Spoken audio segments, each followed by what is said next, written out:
bring on the literature and go through it step by step. So what do people would do at this point, the important. Ms. Rhonda B. I am sitting in today as a guest host for Ms. Mary T. Perspective. And the reason for that is because Ms. Mary T. is her own guest. So therefore, I will be introducing you to Mary, getting a follow-up on some of the many wonderful things that she's doing. If you recall, last year around this time, we had talked and met with Ms. Mary. Or actually, it was 2 years ago, really now, Mary. She was explaining to us about her venture and how she was embarking, had just become elected as the president of the League of Women Voters of the Park Forest area. 2 years have actually gone past, and Mary has done a lot since then. But now, today, I am introducing you to Mary as the immediate past president of the League of Women Voters. Miss Mary, thank you for joining us. Oh, I'm happy to be here. Okay. So, as I said, well, we want to bring the people up to date because you do so many things. Because Mary, we know Mary as the community activist of the small suburban community that she lives in, and as a small business owner.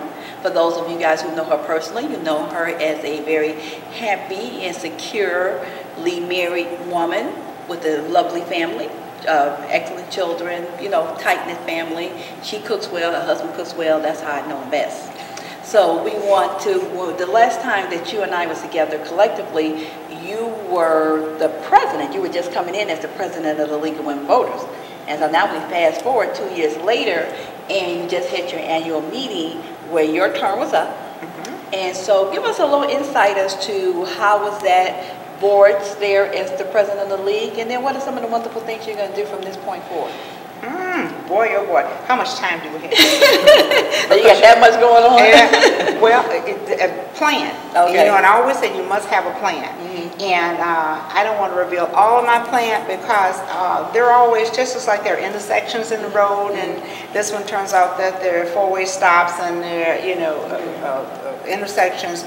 You have to allow yourself those opportunities to change as. So I don't like to lay out a plan in stone, written in stone, but I do have plans because I don't go to bed without a plan, neither would I get up without a plan. I just think, you know, these are some of the things that I've been so fortunate that God has blessed me with, is the ability to plan.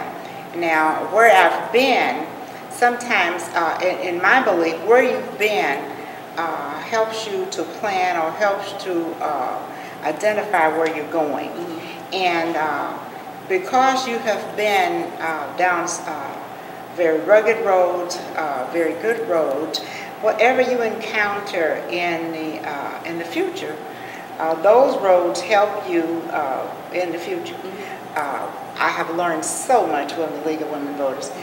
First of all, I might go back to my childhood. I've learned a lot from my parents, and over the years since I've met you, I always say, you will hear me saying little things, and you will say, "Oh, Mary, with all the games." Many times it was just simply games. Get me started on that. They were just games of life that my parents taught us, things that you could rely on. So and wait, let's not take something for granted. Explain to those who may not know what is the League of Women Voters. We don't want to assume.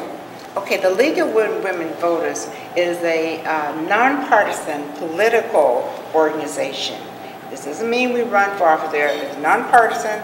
It's made up of people from atheists, Republicans, Democrats, Green Party, almost anybody from any walks of life, any religious background, almost any religious background you can name, we're there, and men as well.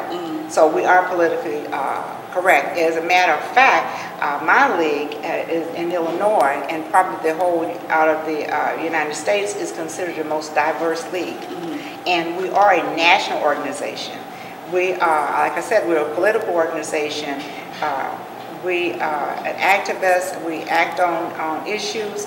We never take a stand on issue unless we have studied the issue and reached a consensus.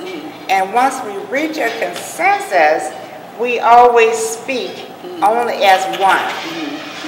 As one. And we will not speak at all unless we have taken that consensus or studied that issue. And one of the things that I admire about the League is that they've recognized and they try to promote and educate the public on the significance and the importance of getting out to vote. Oh, God, that is a big thing. And I know that was one of your pet projects, educating and motivating the public to please get out and vote. To please get out and vote.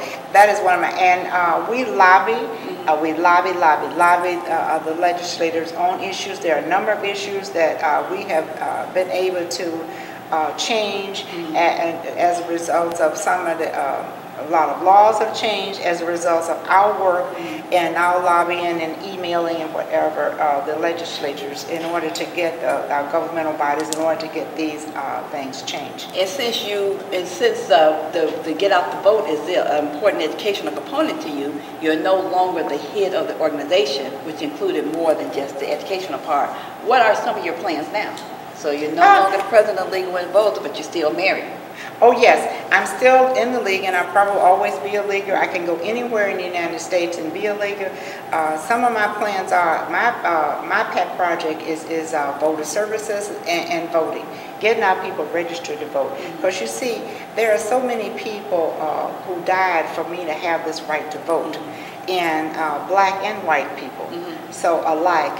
So I take it very seriously. When I had that civics class back in high school, I took it very seriously. And it's very serious. And I think a person's First Amendment rights, I really take those serious. I remember I had 3 grandmothers that never did get a chance to vote.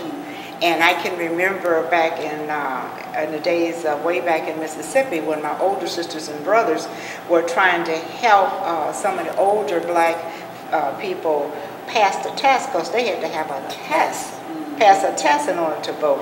I remember this man coming down and telling my father that your son has gotten too big for his britches. Well, in our family, we've never cowered down to that. I guess that's why they call us a little bit crazy. They'll say things like, my brother was called the old crazy Richard or whatever, but he got the job done. And we were able to help some of the people, but 3 of my grandmothers never did get that chance to vote. My mother did. She got a chance to vote. But so this is my pet project, and I mean, so many of my the young people out here, they take it so they just take it so matter of fact. Oh, so what's this voting? Oh, okay, so what? That they gonna do it anyway? No, they're not going to do it anyway. They do it anyway. Political people, they vote anyway. They do anything because you permit them to and you let them to. You have a voice in saying this. 3 civil rights workers gave their lives for us to have a right to vote. And I can remember I was a young person then when that happened. And that was one of the things that really got my attention and brought my attention to that. And 2 of those workers were out of their area. They were completely out of their element. And they were Caucasian. They didn't have to be there working out for me.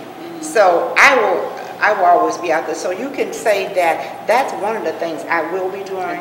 I will continue to do that. I'll be trying to do it in a big way now. We have another election coming up. Now let me ask you this though. Are you familiar, or have you, as a league leader at that point, have you paid attention to the various states who have put on the dockets about having to have photo ID in order to vote? Have you paid attention to that or kept up with that or have a position or opinion on that? Oh, I'm already working on it. Okay. I'm always telling people you've got to have an ID. One of the other things I do is I have a small business, so I'm always talking to my employees, and I never miss a chance to educate. I have what is called AM meeting once a week. I try to meet with my employees once a week, and we talk about things. We talk about the importance of having ID. In order to have IDs, you've got to have your papers and whatever in order, because you go down. No, but let me ask you: have you taken a position as to whether that should be enacted as a requirement? Because it's a Republican initiative, and I know the League is a nonpartisan group, so it doesn't matter if it's not supposed to matter if it's Republican or Democratic initiative. But in the states where it's Republican led, they have pretty much voted in that in order to vote, you now have to have a state issued ID. Illinois is on the table there in Springfield, but because Illinois is democratically led at this point, the likelihood is it will not pass. So my question is, have you taken a stance as to whether it should be required or not?